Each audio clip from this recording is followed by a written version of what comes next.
السلام علیکم، کیسے ہیں آپ سب؟ تو امید ہے آپ کو یاد ہوگا کہ کہانی ہم نے کل کہاں پہ چھوڑی تھی، جہاں پہ وہ ایک ویژن دیکھتی ہے جس کے بعد وہ کہتی ہے کہ توانکو یہ گھر میں خریدنا چاہتی ہوں۔ سب سے پہلے اس کا ویژن، اور اس چیپٹر کا نام ہے باز گشتے دختر، مطلب بیٹی کی واپسی۔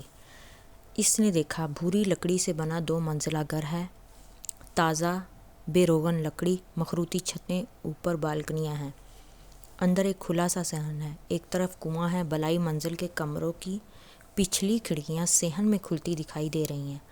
کونے والے کمرے کی کھڑکی میں کوئی کھڑا ہے، جیسے کوئی سایہ ہو اور جیسے کوئی دراز کا توانا مرد ہو، اور وہ نیچے دیکھ رہا ہے جہاں صحن کے کونوں میں ایک نسوانی وجود کھڑا ہے۔ اس نے مخملی چوگا پہن رکھا ہے جو شہزادیاں سفر میں پہنا کرتی تھیں۔ اس کی کھڑکی کی طرف پشت ہے، بالوں پہ ریشمی اوڑھنی لے رکھی ہے اور سر پہ جمے تاج کی پشت دکھائی دے رہی ہے۔ چوگ کی آستینوں سے نکلتے سفید باہوں میں سونے اور ہیرے کے کنگن ہیں، خوبصورت ہاتھوں میں زمرد اور یاقوت جڑی انگوٹھیاں ہیں، اور وہ ہاتھ مہارت سے مٹی اور گارے سے چبوترے پہ کچھ بنا رہے ہیں۔ انداز سے لگتا ہے جیسے کوئی مجسمہ ہے، اور وہ لڑکی، وہ شہزادی، وہ مجسمہ بناتے ہوئے بار بار رکتی ہے، گردن ذرا سی موڑتی ہے، شکل ابھی بھی دکھائی نہیں دیتی، بس ماتھے کے اوپر تاج کا کونا کنپٹی سے جھلکتا ہے جیسے کوئی تاج ہو۔ بار بار گردن موڑنے کی خواہش کے باوجود وہ واپس چہرہ پھیر لیتی ہے، جیسے اس بات سے واقف ہے کہ کوئی کھڑکی پہ کھڑا اسے دیکھ رہا ہے۔ پھر وہ دفتن سر جھکا کے ہلکا سا ہنستی ہے اور گردن موڑنے لگتی ہے، اور کسی دھوئیں کی طرح خواب فضا میں تحلیل ہو جاتا ہے۔ توانکو میں یہ گھر خریدنا چاہتی ہوں۔ یہ فکرہ لبوں سے نکالنے سے چند منٹ قبل تالیہ نے یہ خواب دیکھا تھا، جس وقت دالان میں کھڑی ہوئی تھی اور گردن اٹھائے اوپر منزل دیکھ رہی تھی، جب اس نے یہ بات کہی تھی کہ شاید شہزادی یہاں پہ اس انسان کو ملنے آتی ہو جو اوپر رہتا ہو، اور وہ مجسمے میں، کیونکہ وہ واقف تھی، اس نے تاریخ کی کتابیں تو نہیں پڑھی تھی، لیکن اس نے خواب میں دیکھا تھا کہ شہزادی اس انسان کے لیے آتی تھی۔ پھر فاتح اور بچے باہر آتے ہیں تو وہ دوبارہ پوچھتی ہے کہ میں یہ گھر خریدنا چاہتی ہوں۔ تو وہ کہتے ہیں ایکسکیوز می، لیکن میں یہ گھر بیچنا نہیں چاہتا تاشا، تمہیں کس نے کہا کہ میں یہ بیچنا چاہتی ہوں؟ آتی ملاقہ کے سارے پراپرٹی ڈیلر خریدنے کے وعدار ہیں، تو میں کیوں نہ خریدوں؟ کہتا تم اسے افورڈ نہیں کر سکتی۔ تو آگے سے پوچھتی میں کیوں افورڈ نہیں کر سکتی؟ کیونکہ میرا نہیں خیال کہ تمہارا بینک بیلنس اتنا ہے جتنا تم بتاتی ہو، کیونکہ یہ ایک تاریخی گھر ہے تو یہ بہت مہنگا بکے گا۔ واقعی؟ وہ سر کو خم دے کر ہلکا سا مسکراتی ہے۔ میرا بینک بیلنس واقعی اتنا نہیں ہے جتنا میں بتاتی ہوں، بلکہ اس سے کہیں زیادہ ہے۔ تو تم اثاثے چھپاتی ہو، مطلب بلیک منی؟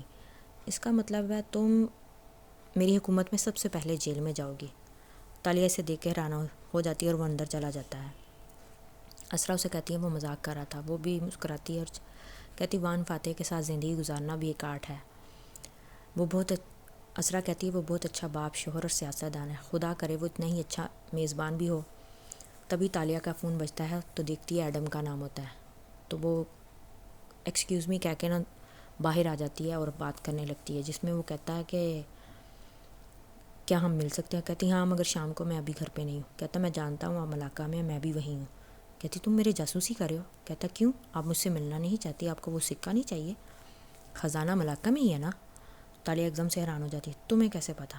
یہ سکہ تو سرکار کی امانت ہے۔ کہتا آپ بس مجھے یہ بتائیں ہم کہاں مل سکتے ہیں؟ کہتی ٹھیک ہے، مجھے وانگ لی کے کنویں پہ ملو۔ کہتی کون سا کنواں؟ کہتا نہیں، فاتح صاحب کے گھر والا کنواں نہیں، ایک اور کنواں ہے جو وانگ لی کا، جو باہر ہے۔ تو ایڈم کہتا ہے جی نہیں، وہ یان سوفو جو شہزادی تھی اس کے نام کا کنواں ہے۔ یہ تمہیں اتنا کیسا پتہ؟ کہتی آپ کتابیں نہیں پڑھتی تالیہ؟ پھر وہ کال کٹ کر دیتی ہے اور سوچتی ہے کہ کیا کروں اب اس کا میں۔ وہاں پہ پھر چلنا شروع کر دیتی ہے اور سوچتی ہے کہ یہ تو طے ہے کہ میں خزانہ لیے بغیر نہیں جاؤں گی، تو کیا اس کو سب کچھ بتا دوں؟ ویسے بھی میں نے خواب میں دیکھا ہے وہ میرے ساتھ تھا خزانہ ڈھونڈتے ہوئے۔ وہ یہی سوچتی ہے۔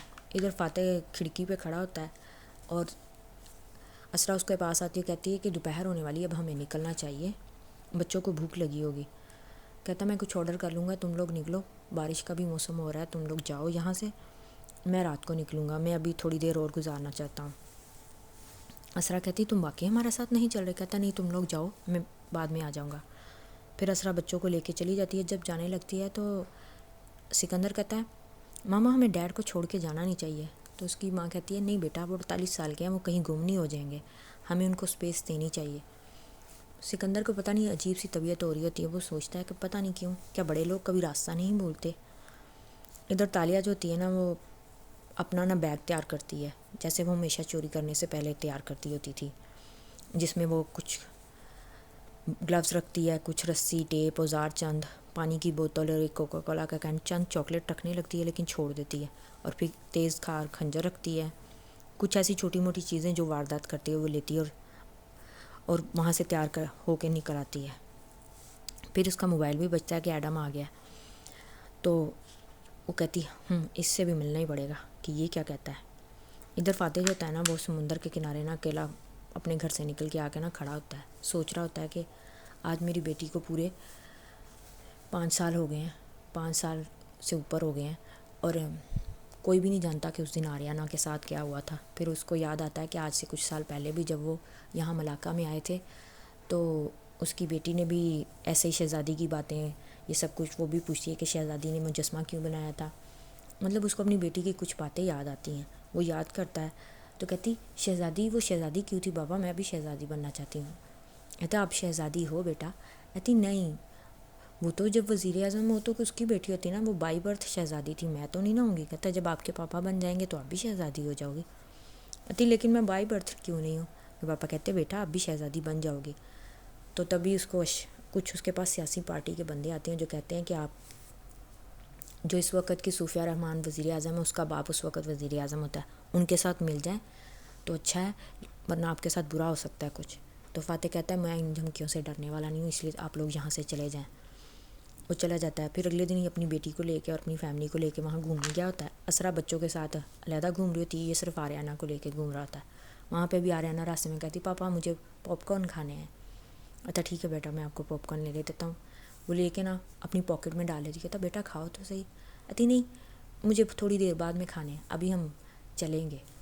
کہتا بیٹا باسی ہو جائیں گے۔ کہتی کوئی بات نہیں پاپا، میں بعد میں کھاؤں گی۔ ابھی وہ باتیں کر رہے ہوتے ہیں تو ایک دم سے نا اس کی وہ جو نینی ہوتی ہے نا، ان کی جو گورنرس، وہ آ جاتی ہے۔ کہتی سر وہ اسرا میڈم نے نا آریانہ کو بلوایا ہے، سکندر صاحب کھانا نہیں کھا رہے، ان کو بیمار ہو رہے ہیں، چڑچڑے ہو رہے ہیں، تو وہ کہہ رہے ہیں آریانہ آئے گی تو کھانا کھائے گی۔ تو فاتح کہتا ہے اچھا میں بھی چلتا ہوں۔ کہتی نہیں سر آپ اپنا ٹریکنگ جاری رکھیں، اسرا میڈم نے کہا تھا کہ آپ ٹریکنگ کریں، میں آریانہ کو لے جاتی ہوں۔ وہ آریانہ کو اس کے ساتھ بھیج دیتا ہے، لیکن جیسے ہی کوئی 5-10 منٹ گزرتے ہیں تو ایک دم سے اس کو یاد آتا ہے لیکن سکندر کو بخار تو تھا نہیں، تو وہ کیوں آریانہ سے ملنے کی ضد کر رہا ہے۔ پھر وہ اسرا کو فون کرتا ہے، اسرا کو کہتا ہے تم نے آریانہ کو کیوں بلوایا؟ اسرا کہتی نہیں میں نے کوئی فون نہیں کیا، مطلب لیکن اس کی نانی ابھی آئی اور اس کو لے کے گئی ہے۔ پھر وہ واپسی کے لیے بھاگتا ہے، اس کو کچھ غلط محسوس ہوتا ہے کہ شاید میری بیٹی کچھ غلط ہو گیا۔ وہ بہت ڈھونڈتا ہے اپنی بیٹی کو، نہیں ملتی۔ اسرا کو بھی خبر مل جاتی ہے، سارے مطلب وہاں پریشان ہو جاتے ہیں، اشر صاحب فیملی وہاں اس کی پریشان ہو جاتی ہے، رپورٹر، کیونکہ وہ ایک سیلیبریٹی ہوتا ہے، اس کی بیٹی گم ہو گئی ہے، منٹوں میں یہ خبر مشہور ہو جاتی ہے۔ پولیس بہت کوشش کرتی ہے لیکن اس کی بیٹی نہیں مل پاتی۔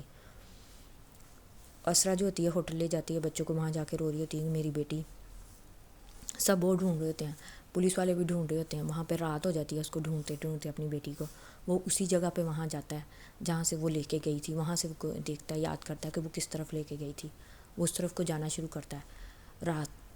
رات ہو گئی ہوتی ہے، بس وہ ڈھونڈ رہا ہوتا ہے اپنی بیٹی کو لیکن نہیں مل رہی ہوتی، لیکن پھر اس کو نا راستے میں پاپ کارن نظر آتے ہیں گرتے ہوئے، تو اس کو ایک دم سے یاد آتا ہے میری بیٹی فیری ٹیلز کی بہت شوقین تھی، تو وہ پاپ کارن گراتے ہوئے گئی ہے تاکہ کبھی اس کو کوئی ڈھونڈنے آئے تو مل جائے۔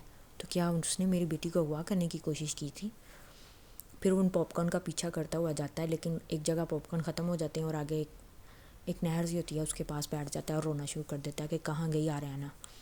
اتنے میں صبح ہونی شروع ہو جاتی ہے، تو پھر ڈھونڈنے کی بڑی کوشش کرتا ہے، آواز بھی دیتا ہے لیکن اس کو کہیں آریانہ نہیں ملتی۔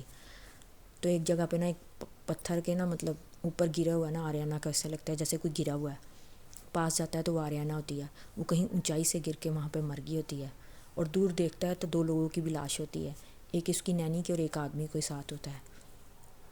تو اس کو سمجھ آ جاتی ہے کہ انہوں نے میری بیٹی کو اغوا کرنے کی کوشش کی ہوگی اور آریانہ نے اپنے آپ کو بچانے کے لیے ان کو دھکا دیا ہوگا یا خود گر گئی ہوگی ساتھ میں۔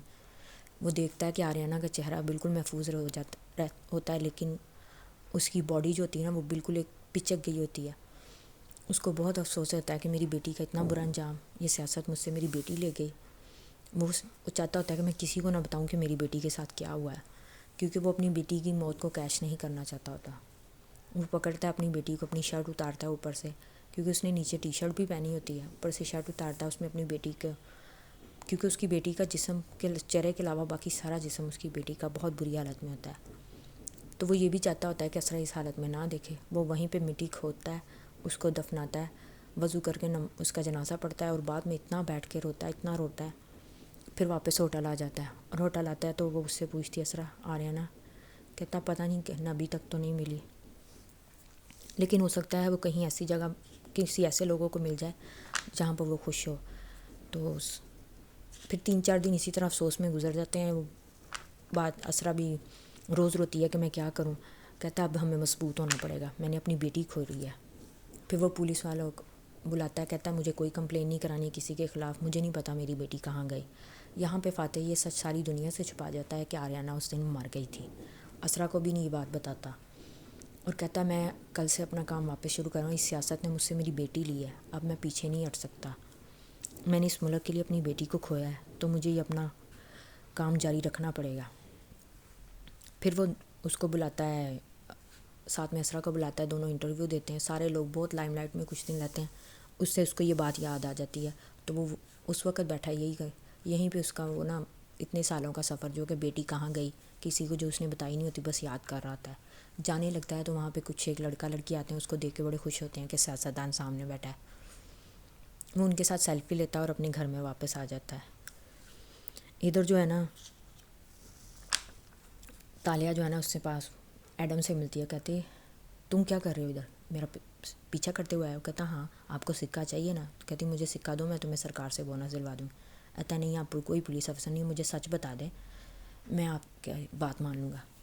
خزانہ ہے نا اس چابی کے پیچھے۔ کہتی تم کیوں میرے پیچھے پڑی ہوئی ہو، کوئی خزانہ نہیں ہے، تم لالچ میں آ رہے ہو نا؟ کہتا مجھے بھی لگتا ہے آپ لالچ میں آ رہی ہیں، تو اگر آپ کو سچ نہیں ہے تو کیا فاتح صاحب کو سب کچھ سچ کیوں بتا دے؟ کہتی آپ کو مجھ پہ، کہتی نہیں میں ایک پولیس والی ہوں، بار بار اس کو یہی بات کہتی۔ کہتا اچھا، تالیہ کو پتہ ہے کہ وہ سکہ زبردستی نہیں لے سکتی، اس کو اپنی مرضی سے دینا ہوگا۔ کہتی میں تمہیں یقین کیسے دلواؤں کہ میں سچی ہوں؟ اچھا، یہ آپ چابی کا دوسرا حصہ مجھے دے دیں، میں دونوں چیزیں کچھ دیر اپنے پاس رکھنا چاہتا ہوں، یہ یقین کرنے کے لیے کہ آپ یہ سب کچھ سرکار کے لیے کر رہی ہیں، جھوٹ نہیں بول رہی۔ تالیہ سوچ میں پڑ جاتی کیا کروں، رسک لوں کہ نہ لوں؟ پھر وہ چابی کا دوسرا حصہ بھی اسے دے دیتی ہے، کیونکہ اس کو خواب میں یہ بھی تو نظر آتا ہے نا کہ وہ بار بار اس کے ساتھ ہی ہے۔ وہ سوچتی ہے میں بعد میں اس کو بتا دوں گی، لیکن وہ سکہ رکھنے کے ساتھ ساتھ اس کی نا پاکٹ میں کوئی ٹریزر بھی رکھ دیتی ہے، جس سے پتہ چلے کہ یہ کہیں جائے گا تو نہیں کسی تھانے وغیرہ میں۔ تو وہ چیک کرتی ہے، لیکن وہ کہیں نہیں گیا ہوتا، وہ صرف آس پاس گلیوں میں گھوم رہا ہوتا ہے۔ تو وہ واپس آتی ہے، آ کے ادھر گھر میں چیک کرتی ہے، دیکھتی ہے کہ فاتح جو ہے نا اپنے گھر کو تالا لگا کے نا باہر نکل رہا ہوتا ہے، اور جیسے وہ گھر سے باہر نکلتا ہے تالیہ اس کے گھر میں نا گھس جاتی ہے، اور جا کے نا دیکھتی ہے کہ مجھے کیا ڈھونڈنا ہے اس کے گھر سے، کیونکہ اس نے کنویں پہ کچھ دیکھا ہوتا ہے کہ پہلے بھی فاتح اس نے اسرا کا کوئی انٹرویو سنا ہوتا ہے جس سے کہتی ہے کہ کنویں کے اندر کوئی ایسے راستے سے جس سے ہمیں پتہ چلا تھا، کوئی خفیہ راستے بنائے گئے تھے جس سے سن باؤ کا سامان ملا تھا، جس سے پتہ چلا تھا کہ یہ گھر اس کا ہے۔ وہ پھر دوبارہ اسی کنویں کے اندر جاتی ہے اور دیکھتی ہے کہ کیا ہے اس اندر کے اندر، لیکن چابی دیتے ہوئے اس نے ایڈم کو ضرور یہ کہا ہوتا ہے کہ تم چابی جوڑو گے نہیں، جوڑو گی میں خود۔ تو ایڈم اس کی یہ بات مانتا ہے، لیکن جب وہ چلی گئی ہوتی ہے تو وہ سوچتی ہے کہ پتہ نہیں اس نے بیوقوف نے میری بات مانی بھی ہوگی کہ نہیں۔ ایڈم ادھر سوچ رہا تھا میں کیا کروں، وہ ایک دم سے نا فاتح کو فون کرتا ہے، سر مجھے آپ سے بات کرنی ہے۔ فاتح کہتا ہے کیا بات کرنی ہے، میں واپس جا رہا ہوں۔ کہتا سر میں جوانکر اسٹریٹ پہ ہوں، پلیز آپ مجھ سے بات کر لیں۔ کہتا ٹھیک ہے، اگر 5 منٹ میں آ گئے ٹھیک ہے، نہیں تو میں چھوڑ کے چلا جاؤں گا۔ کہتا نہیں سر میں آ رہا ہوں۔ تو تالیہ بھی اپنے موبائل سے ٹریسر چیک کرتی ہے کہ وہ آس پاس ہی ہے، کہیں وہ نہیں گیا، اس کا مطلب جوانکر اسٹریٹ پہ ہے، میں جب بھی بلاؤں گی فوراً آ جائے گا۔ وہ فاتح سے ملتا ہے، فاتح سانس بھی نہیں لیتا، کہتا سر مجھے آپ کو کچھ بتانا ہے۔ فاتح کہتا پہلے گاڑی میں بیٹھو۔ فاتح اس کو گاڑی میں اٹھاتا ہے تو ایک دم سے اس کے آگے نا سکہ اور وہ چابی کا دوسرا حصہ کر دیتا ہے۔ کہتا ہے یہ دونوں چیزیں تمہارے پاس کیا کر رہی ہیں، یہ تو اسرا کا بریسلیٹ ہے، اور یہ سکہ بھی ہمارے پاس ہی تھا شاید۔ کہتا سر یہ ایک چابی ہے جس سے ایک خزانہ کھلے گا۔ کہتا یہ کیا بکواس ہے۔ فاتح پکڑ کے نا اس چابی کو جوڑ دیتا ہے، جس سے وہ ایک دم سے تیز چمکتی ہے روشنی کی طرح، اور وہ لمحہ وہیں امر ہو جاتا ہے۔ کہتا سر آپ کو جوڑنا نہیں تھا، تالیہ نے کہا تھا کہ یہ توڑنا ہی نہیں۔ کہتا تم اپنا منہ بند رکھو اور مجھے بچاؤ، یہ تمہارے پاس کہاں سے آئی۔ پھر اس کو تالیہ کے بارے میں سارا کچھ بتا دیتا ہے۔ تو فاتح کو سن کے بہت غصہ آتا ہے کہ اس لڑکی نے یہ چابی ہمارے گھر سے چوری کی۔ وہ اس کو ساتھ لیتا ہے اور کہتا چلو اس سے بھی میں ملتا ہوں۔ ادھر تالیہ اس کنویں کے اندر اترتی ہے، وہاں پہ اس کو کچھ پہیلیوں کی وجہ سے اس کے کنویں سے کوئی پتھر ہٹاتی ہے جس سے نا اس کو باہر گڑگڑاہٹ کی آواز آتی ہے جیسے کچھ کھلا ہے۔ وہ باہر آ کے دیکھتی ہے تو زمین سے نا کچھ حصہ سرکتا ہے اور وہاں پہ نا ایک گول ڈھکن کا دروازہ نظر آتا ہے اس کو۔ وہ اس کو آ کے کھولتی ہے اور اندر جاتی ہے، اندر جا کے آگے دیکھتی ہے پھر ایک دروازہ ہوتا ہے جس کے اوپر تالا ہوتا ہے اور اس کی چابی، اور ایک دم سے اس کو غصہ چڑھتا ہے، ایڈم کو فون کرتی ہے، ایڈم کہاں ہو تم؟ کہتا بس میں آ رہا ہوں آپ کے پاس، آپ سر کے گھر میں ہیں نا؟ کہتی ہاں ہوں، جلدی آؤ۔ ادھر وہ جلدی سے وہاں پہ آتا ہے اور اندر آ کے کہتا ہے یہ آپ نے یہاں پہ کھودا کیسے ہے؟ کہتی تم بکواس بند کرو اور چابی مجھے دو۔ کہتا نہیں یہاں پہ ایسی کوئی جگہ نہیں تھی، سر کا گھر تو پلین تھا۔ کہتی تم آؤ۔ تو وہ سوچتی ہے تو کہتے ہیں چابی کہاں ہے مجھے دو۔ کہتا لیکن وہ چابی تو جوڑ دی۔ اس کو اتنا غصہ چڑھتا ہے چابی تم نے جوڑ دی؟ تمہیں بیوقوف کس نے کہا تھا کہ چابی جوڑو؟ کہتا نہیں میں نے نہیں جوڑی۔ پیچھے سے فاتح سامنے آتا ہے، میں نے جوڑی ہے، یہ میری ہمت ہوئی۔ یہ تمہاری ہمت کیسی ہوئی میرے گھر میں گھس کے کھدائی کرنے کی؟ تالیہ ایک دم سے فاتح کو دیکھ کے ڈر جاتی، کہتی نہیں میں نے کوئی کھدائی نہیں کی آپ کے گھر میں، یہ ایک ٹریپ ڈور تھا جو میں نے خود کھولا ہے، جو کسی پہیلی سے حل ہو کے کھلا ہے۔ کہتا تم جیل میں جانے والی ہو کیونکہ تم نے یہاں پہ میری مرضی کے بغیر میرے گھر میں آئی ہو، اور میرے گھر میں کوئی خزانہ ہے بھی تو وہ سرکار کا ہے، میں سرکار کے حوالے کروں گا۔ تالیہ کہتی نہیں وہ میرا خزانہ ہے اور یہ چابی میرے پاپا نے بنائی تھی۔ مجھ سے جھگڑنا شروع کر دیتی ہے، کہتا نہیں تم جیل میں جاؤ گے۔ وہ ایڈم کو کہتا پولیس کو کال کرو۔ وہ کہتی نہیں آپ پولیس کو کیوں کال کر رہے ہیں، میں نے آپ کے گھر میں کون سی کوئی چوری کی ہے؟ کہتا کیوں تم نے وہ فائل چرائی نہیں تھی؟ کہتی ایک منٹ میں نے کوئی فائل نہیں چرائی۔ چلیں اچھا ٹھیک ہے چھوڑیں، پولیس کے آنے تک آپ یہ تو کر سکتے ہیں نا، ہم تینوں خزانہ آپس میں بانٹ لیتے ہیں، 50% آپ لے لیں، 40% میں اور 10% اس ایڈم کو۔ ایڈم کہتا ہے مجھے صرف 10%؟ وہ اس کو ایسے گھورتی ہے کہ تم بیوقوف منہ بند ہی رکھو۔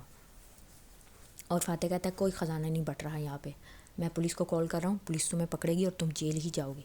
کہتی ایک منٹ ٹھیک ہے آپ اگر پولیس کو بلانا ہی چاہتے ہیں تو بلا لیں۔